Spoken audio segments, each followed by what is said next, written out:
PMC paid tests की जो series हमने इनिशिएट की थी, उसमें फोर्स एंड मोशन के चैप्टर की पिछली 3 वीडियोस हम फाइनल कर चुके हैं। और उसमें हमने ऑलमोस्ट 100 क्वेश्चन तक सॉल्यूशन कर ली थी। और इन क्वेश्चंस में ये दो बातें मैं यहाँ पर इस फाइनल वीडियो के से पहले मेंशन करना चाहता हूँ। The first thing is that कि इसमें सारे जो टॉपिक्स हैं चैप्टर के, उनकी एक तरह से हमारे पास रिवीजन हो जाएगी। ठीक है। और चूंकि जो 2021 का टेस्ट कंडक्ट किया गया था वो नेशनल लेवल का टेस्ट था, और अभी 2025 में भी यही प्रैक्टिस होने जा रही है। और ज़ाहिर है एक स्पेसिफिक 15 to 30 डेज़ का स्लॉट होगा जिसमें यह टेस्ट कंडक्ट होने जाएगा। सो इस लिहाज से हम जो ऑलरेडी 3 लेक्चर्स कर चुके हैं इसमें, उनके लिंक्स भी मैं यहाँ पर प्रोवाइड कर दूँगा। और ये अच्छे खासे इस तरह से मैंने क्वेश्चंस की सोल्यूशन मेंशन की हुई है कि उसमें आपका फुल चैप्टर जो है, जो सिलेबस के मुताबिक है, उसकी आपकी पूरी एक रिवीजन हो जाती है। मैं सिर्फ और सिर्फ यहाँ पर एमसीक्यूज़ सॉल्व नहीं करता, बल्कि उनके लेफ़्ट राइट पर अगर कोई ऐसी इन्फॉर्मेशन होती है तो वो भी स्टूडेंट्स के सामने रखता हूँ ताकि उनकी सही तरह से अंडरस्टैंडिंग हो सके। ठीक है। वीडियो जब आपको पसंद आती है या मिसाल के तौर पर आपको फ़ायदेमंद लगती है, सो ज़ाहिर है उसका सबसे जो पहला काम है वो ये किया करें कि अपने फ्रेंड्स के साथ भी उसको शेयर किया करें ताकि सबको एक तरह से जो बेहतरीन मटेरियल है वो अवेलेबल हो सके। ठीक है। मुकाबला तभी अच्छा लगता है। और लाइक और सब्सक्राइब भी किया करें। सो इन जो पिछली 3 वीडियोस हैं उनके लिंक्स मैं डिस्क्रिप्शन में शेयर कर दूंगा। ठीक है। और अभी चलते हैं अपने नेक्स्ट क्वेश्चन की तरफ, जो हमने जहाँ से हमने थर्ड वीडियो में फाइनल किया था। फोर्थ इसकी लास्ट जो वीडियो है उसमें हम इसको चैप्टर को अभी फाइनलाइज करने जा रहे हैं। सो हमारे पास यहाँ पर जो 100 तक हमने क्वेश्चन कर लिए थे, 101 क्वेश्चन जो है वो है हमारे पास that inertia refers to tendency of object. तो इसमें 4 ऑप्शंस दिए हुए हैं। पहला ऑप्शन है बी एट रेस्ट, मतलब अपने आप को रेस्ट में मेंटेन रखना। दूसरा ऑप्शन है to be at constant motion. Third option है remain in the same state as previous and be at accelerating motion. तो यहाँ पर यह बात आपके जहन में क्लियर होनी चाहिए है कि इनर्शिया बेसिकली स्टेट को मेंटेन रखने की एबिलिटी है। ठीक है। तो अगर वो स्टेट जो है वो क्या होगी, रेस्ट स्टेट होगी। ठीक है। तब भी ये रेस्ट को मेंटेन रखेगी। और अगर ये स्टेट जो है वो मूविंग स्टेट है, ठीक है, तो उसको मेंटेन रखेगी। और दोनों सिचुएशन में अगर मैं रेस्ट की कंडीशन देखता हूँ, सो वहाँ पर आपके पास जो इनिशियल वेलोसिटी है वो फाइनल वेलोसिटी के बराबर होती है, जो कि 0 है। और मूविंग स्टेट में भी अगर मैं कोई एक स्पेसिफिक वेलोसिटी लेता हूँ, लेट्स से इनिशियल वेलोसिटी है 10 मीटर पर सेकंड, सो ये ऑब्जेक्ट ये करना कोई कोशिश करेगी कि इसकी वेलोसिटी जो है वो 10 मीटर पर सेकंड ही रहे। ठीक है। सो इस तरह से हमारे पास ये वाला जो ऑप्शन है that remain the same state, remain the same state as previous, तो ये हमारे पास क्या होगा, करेक्ट ऑप्शन होगा।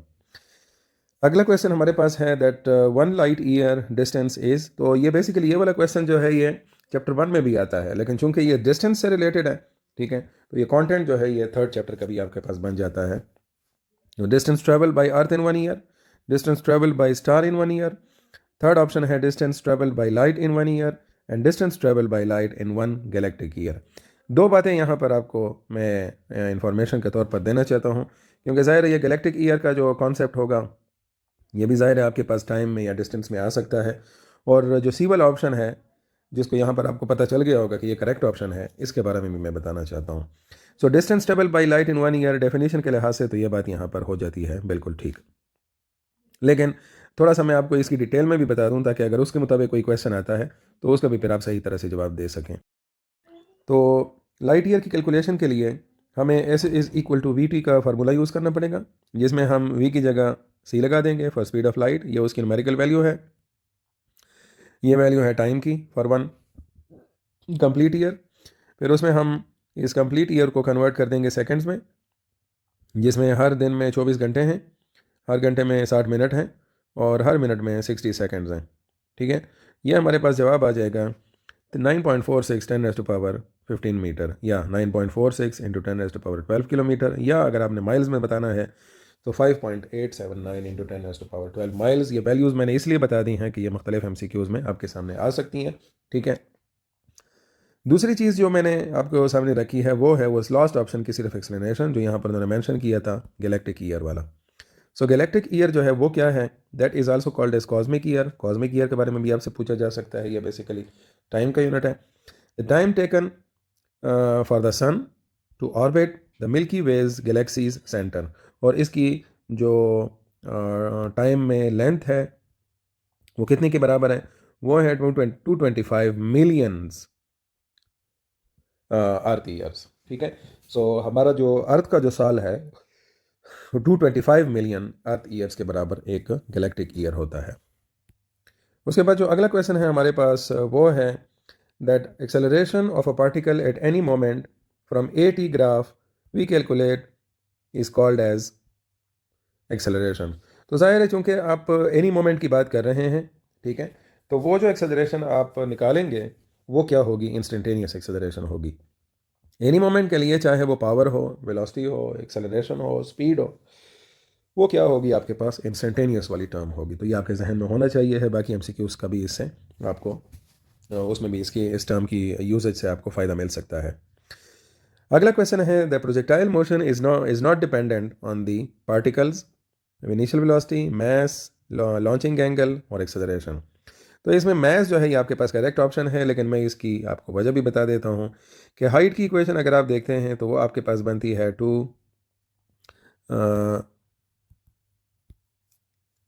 VI square sine square theta divided by 2G। Range की इक्वेशन जो बनती है वो है VI square sine of 2 theta divided by G। और टाइम ऑफ फ्लाइट की जो इक्वेशन बनती है वो बनती है 2VI sine theta by G। अगर मैं इंडिविजुअल वेलोसिटीज़ की बात करता हूँ तो VIX VI कॉस थीटा के बराबर है, VIY जो है वो बराबर है VI साइन थीटा। तो ज़ाहिर है इनिशियल वेलोसिटी पे इसका डिपेंड हो सकता है। लॉन्चिंग एंगल भी आपको यहाँ पर पता चल रहा है, मुख्तलिफ जगहों पर यूज़ हो रही है। ठीक है, और एक्सेलरेशन भी आपको मैं बता देता हूँ कि इस पर किस तरह से डिपेंड करती है, क्योंकि ज़ाहिर आपके जहन में ये सवाल पैदा हो सकता है कि इसमें तो AX की वैल्यू ज़ीरो होती है बट AY की वैल्यू जो है वो ज़ीरो नहीं होती और वो -G के बराबर होती है। इसमें यह पॉइंट आपके जहन में हो कि डाउनवर्ड डायरेक्शंस और अपवर्ड डायरेक्शंस को हम एक स्पेसिफिक साइन देते हैं, पॉजिटिव नेगेटिव। तो चूंकि G की डायरेक्शन हमेशा डाउनवर्ड होती है सो इसके लिए हम उसको नेगेटिव साइन दे देते हैं। ये वाला जो है ये एयर फ्रिक्शन की वजह से है, सो वो आपके पास क्या हो जाता है, ऑलरेडी ज़ीरो हो जाता है because we ignore the air friction. तो ये वाला भी शामिल हो गया, ये acceleration. So the only thing upon which the projectile does not depend is the mass. तो ये आपको ओवरऑल मैंने यहाँ पर एक पिक्चर प्रोवाइड कर दी है ताकि उसकी अंडरस्टैंडिंग आप सही तरह से कर सकें। अगला क्वेश्चन है आपके पास that horizontal line in displacement time graph represents uniform acceleration motion, motion with constant velocity, motion with constant speed, body at rest. तो यहाँ पर ये बात आपके सामने मैं क्लियर कर दूँ कि अगर ये डिस्प्लेसमेंट टाइम ग्राफ में इस तरह ड्रॉ करता हूँ that this is time axis, this is displacement axis, और एक हॉरिजॉन्टल लाइन में यहाँ पर ड्रॉ कर दूँ, तो ये किस चीज़ को रिप्रेजेंट शो कर रही है कि अगर आप डिफरेंट टाइम इंटरवल्स पर डिस्प्लेसमेंट की वैल्यू चेक कर रहे हैं तो वो चेंज नहीं हो रही। ये इसका मतलब ये है कि ऑब्जेक्ट अगर यहाँ पर पड़ा हुआ था, ठीक है, ओरिजिन के लिहाज से इस पॉइंट पर, तो ये इधर ही है, मूव नहीं कर रहा, टाइम इज पासिंग ऑन। ठीक है, so it's a state of rest. ठीक है, तो ये आपके पास आप करेक्ट ऑप्शन जो है वो डी होगा। अगला क्वेश्चन आपके पास आ रहा है that if one body is at motion then if we try to stop it then it will resist by, ये पहले भी ये क्वेश्चन आ चुका है मुख्तलिफ केसेस में। So that will be due to the inertia of motion. अगर वो पहले से मोशन में था तो उसका इनर्शिया मोशन का होगा, अगर वो पहले से रेस्ट में था तो उसका इनर्शिया ऑफ रेस्ट वाला ऑप्शन आपके पास करेक्ट होगा। नेक्स्ट क्वेश्चन आपके पास आ रहा है that is that if N object moves with constant speed then its acceleration always is 0, non-zero, infinite, none of these। तो इस क्वेश्चन में बाकी स्टेटमेंट तो ठीक है, लेकिन आपने जिस पॉइंट को टारगेट करना है वो है ये एक ख़ास कंडीशन उन्होंने पिक की हुई है कि अगर एक ऑब्जेक्ट जो है वो कांस्टेंट स्पीड के साथ मूव कर रहा है तो उसकी एक्सेलरेशन हमेशा क्या होगी, ज़ीरो होगी, नॉन ज़ीरो होगी, इनफिनिट, नॉन ऑफ दीज। सो ये चीज़ अपने जहन में रख लें कि वेलोसिटी में दो चीज़ें हैं, एक है उसका मैग्नीट्यूड और दूसरी है उसकी डायरेक्शन। अगर मैग्नीट्यूड है तो वो उसकी स्पीड है। तो अगर स्पीड को आपने फिक्स रख दिया, ज़रूरी नहीं है कि वेलोसिटी जो है फिक्स होगी। तो अगर स्पीड फिक्स है, वेलोसिटी फिर भी चेंज हो सकती है। किसकी चेंज की वजह से? डायरेक्शन की चेंज की वजह से। ठीक है, सो इस वजह से आप इसको ज़ीरो का कर्म पॉइंट नहीं ले सकते। ठीक है, ज़ाहिर है इन्फिनिट पे भी बात नहीं हो सकती, क्योंकि ज़ाहिर है इन्फिनिट के लिए आपको उसकी एक्सेलरेशन की वैल्यू के लिए ख़ास कंडीशन होनी चाहिए है, वो भी यहाँ पर नहीं हो सकता। Non of these. अब ये नॉन ज़ीरो वाला ऑप्शन इन्होंने यहाँ पर क्यों टिक किया हुआ है? क्योंकि हमेशा वो ज़ीरो के बराबर नहीं हो सकती, क्योंकि ऐसा हो सकता है कि वेलोसिटी का मैग्नीट्यूड जो कि स्पीड है वो कांस्टेंट हो और डायरेक्शन जो है वो वेरी कर रही हो। और इसकी क्लियर कट फिजिकल एग्जांपल आपके पास क्या है? सर्कुलर मोशन, जिसमें स्पीड जो है वो कांस्टेंट होती है, डायरेक्शन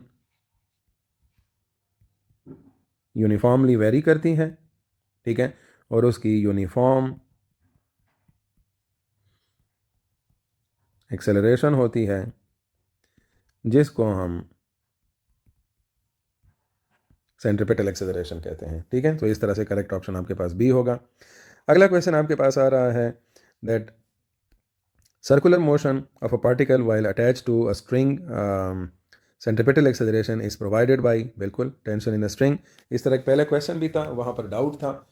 यहाँ पर उन्होंने क्लियर कर दिया है कि चूंकि ये स्ट्रिंग के साथ अटैच की गई है तो ऑटोमेटिकली जो सेंट्रीपिटल फोर्स की प्रोविज़न है वो कहाँ से होगी? टेंशन इन द स्ट्रिंग से होगी।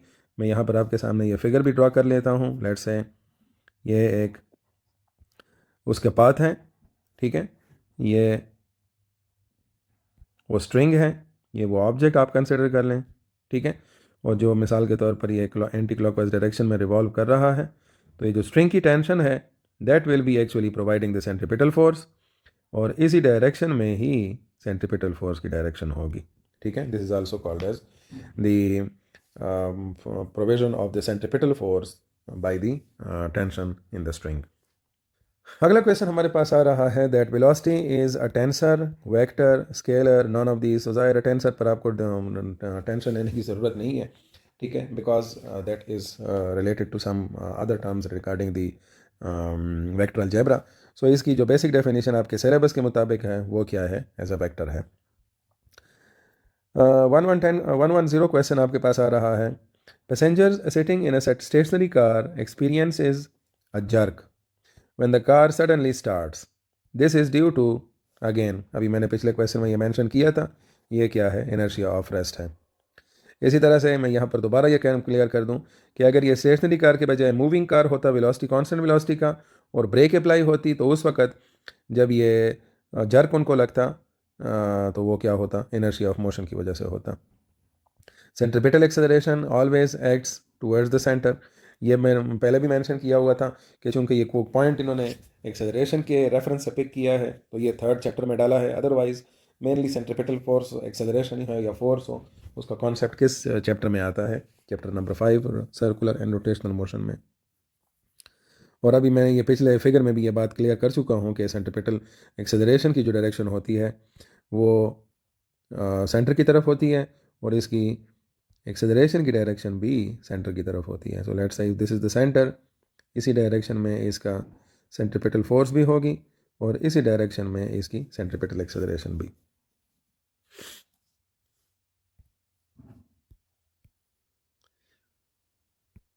इस तरह से अच्छा, अगला जो हमारे पास क्वेश्चन है that is the net force acting in an inertial frame is zero. ठीक है, सो इनर्शियल फ्रेम वो होता है जिसमें एक्सेलरेशन ज़ीरो हो, और अगर एक्सेलरेशन ज़ीरो होगी तो नेट फोर्स की वैल्यू जो है वो भी ज़ीरो होगी।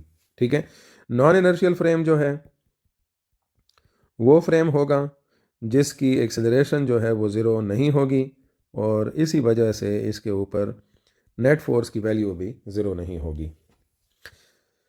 नेक्स्ट क्वेश्चन हमारे पास है that velocity of an object changes from 20 metre per second to 50 metre per second in 5 second, what is the acceleration of the object.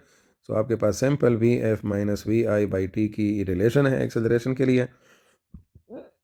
50 से आप 20 को सब्ट्रैक्ट कर लें, 5 पे डिवाइड कर लें, 30/5, 6 आपके पास ऑप्शन आएगा, ठीक है, 6 metre per second square. Pseudo force arises in the inertial frames, constant moving frames, rest frame of reference, accelerating frame of reference, और accelerating frame of reference अभी मैंने मेंशन किया था कि ये नॉन इनर्शियल होता है। जो pseudo forces हैं that are basically fictitious forces, और ये कौन सी forces हैं,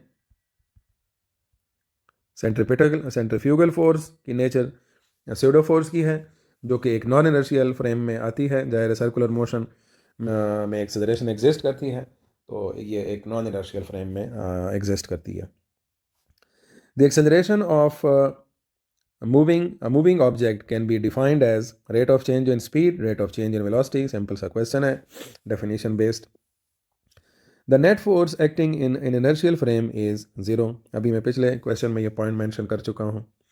velocity of an object changes from 20 to 5, what is the acceleration. ये सिर्फ इसका जवाब उल्टा आ जाएगा, मतलब यहाँ पर हमारे पास 6 था, इस केस में ये -6 आ जाएगा।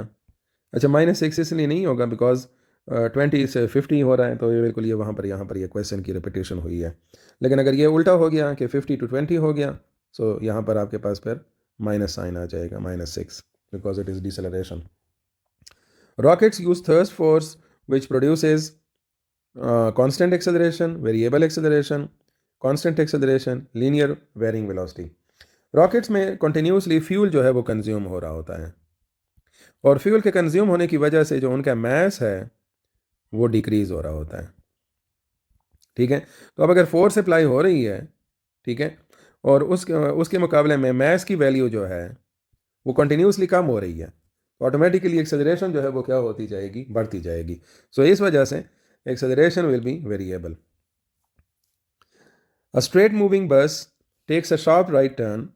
What will happen to the passengers sitting inside the bus? They will tilt leftward. ठीक है, राइट की तरफ टर्न हो रहा है, लेफ्ट की तरफ वो टिल्ट करेंगे। वजह क्या होगी, सेंट्रीफ्यूगल फोर्स, ठीक है। If the velocity of a particle is varying linearly with time, then the shape of dt curve would be।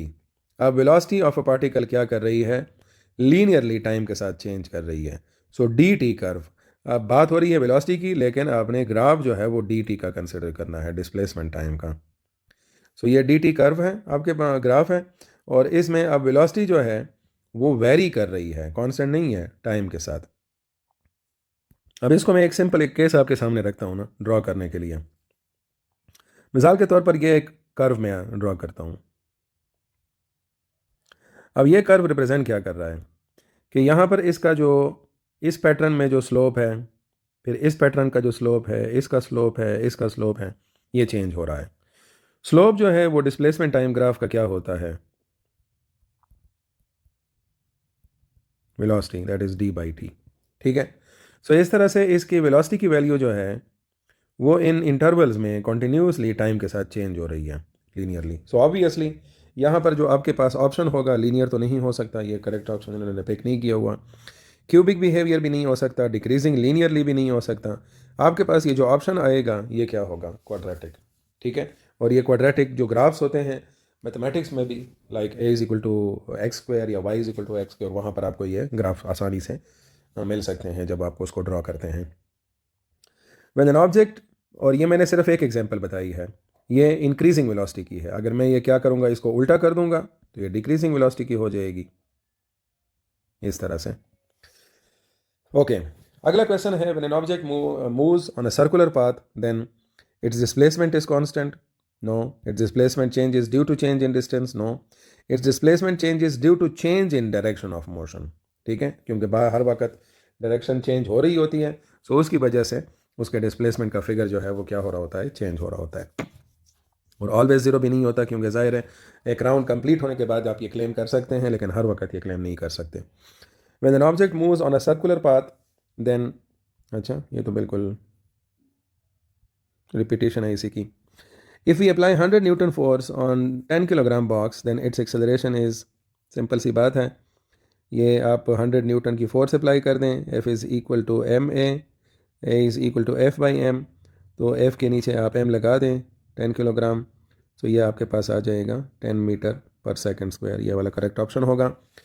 If we are standing in bus and when conductors apply a brake, वैसे conductor को तो नहीं करना चाहिए, driver को करना चाहिए, a brake then we feel pseudo force pushes forward, ठीक है, क्योंकि ज़ाहिर है वो ऑलरेडी मूव कर रही हैं और वो ब्रेक अप्लाई करेगा, तो ऑटोमेटिकली ये जो चीज़ हमें फील होगी वो क्या होगी, फॉरवर्ड की तरफ, इनर्शिया की वजह से। The magnitude of displacement is size of object A, straight line distance between the initial position and the final position of the object, size of object B, any distance between the initial position, तो ये आपके पास correct option हो जाएगा, ठीक है।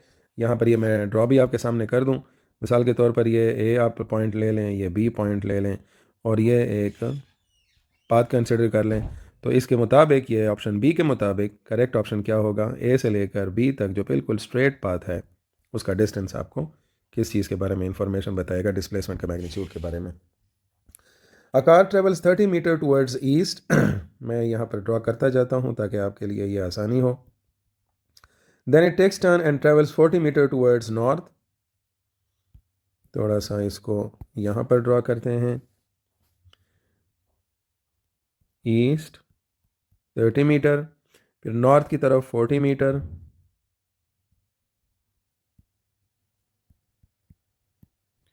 और for 50 second, अच्छा it takes 50 seconds, ये पूरे में इसने 50 सेकेंड लिए। It's average velocity is, so average velocity के लिए आपको टोटल डिस्प्लेसमेंट जो है वो 70 नहीं मिलेगा, बल्कि आपको ये चेक करना पड़ेगा, तो ये किसके बराबर हो जाएगा, 30 का स्क्वायर प्लस 40 का स्क्वायर, स्क्वायर रूट, ठीक है, ये आपके पास डिस्प्लेसमेंट की वैल्यू होगी। सो 30 का स्क्वायर प्लस 40 का स्क्वायर, ये आपके पास हो जाएगी डिस्प्लेसमेंट, और टाइम है आपके पास 50, तो ये बन जाएगा 900 प्लस 1600 बाई 50, ये बनेगा 2500 का स्क्वायर रूट ले लें, तो ये बन जाएगा 50, नीचे भी 50, आपके पास जवाब आएगा 1 मीटर पर सेकेंड, तो ये आपके पास करेक्ट ऑप्शन आ गया। Average velocity of an object after completing a circle of 5 metre radius in 5 second will be zero. अभी मैंने थोड़ी देर पहले कहा था कि कंप्लीट साइकिल के लिए आपके पास जो डिस्प्लेसमेंट है वो ज़ीरो होगी। यहाँ पर अगर वो एवरेज वेलोसिटी के बजाय स्पीड की बात करता तो आपको ये फार्मूला लगाना पड़ता 2 पाई r by t, because this is the circumference of a circle.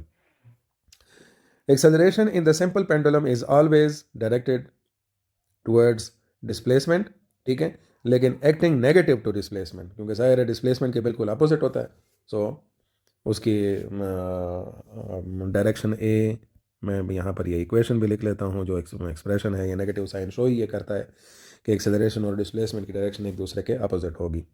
Rate of change on displacement is known as velocity, simple question है।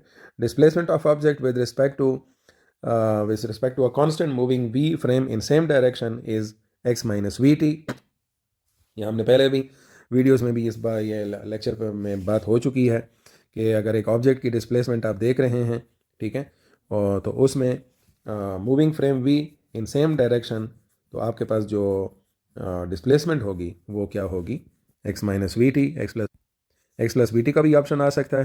तो यहाँ पर चूंकि सेम डायरेक्शन है तो सेम डायरेक्शन के लिए आपके पास x प्लस वी टी हो जाएगा, क्योंकि ज़ाहिर है x उसकी ओरिजिनल डिस्प्लेसमेंट हो जाएगी और वी टी का जो कंपोनेंट है वो उसे कहाँ से मिल रहा है, फ्रेम की वजह से, so the total will be x plus we T.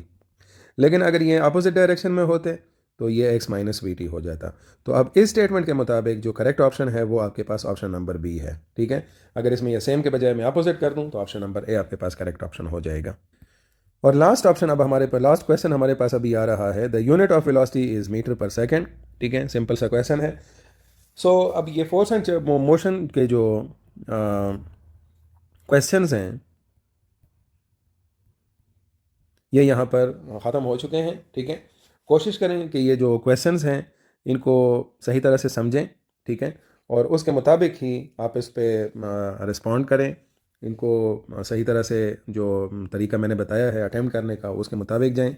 साथ में ऐसे कोई अगर पॉइंट्स हों जो यहाँ पर मिसिंग हों तो आप फिर कमेंट सेक्शन में उसके बारे में मेंशन कर सकते हैं, उसके बारे में भी मैं कोई एक वीडियो बना लूँगा। ठीक है, और अगेन सब्सक्राइब एंड लाइक ज़रूर करें ताकि एक तरह से हमें मोटिवेशन मिलती रहे और मैं कोशिश करता रहूं कि अच्छी से अच्छी वीडियो आपके सामने रखूं जिससे आप लोगों को फ़ायदा मिलता रहे। Thank you.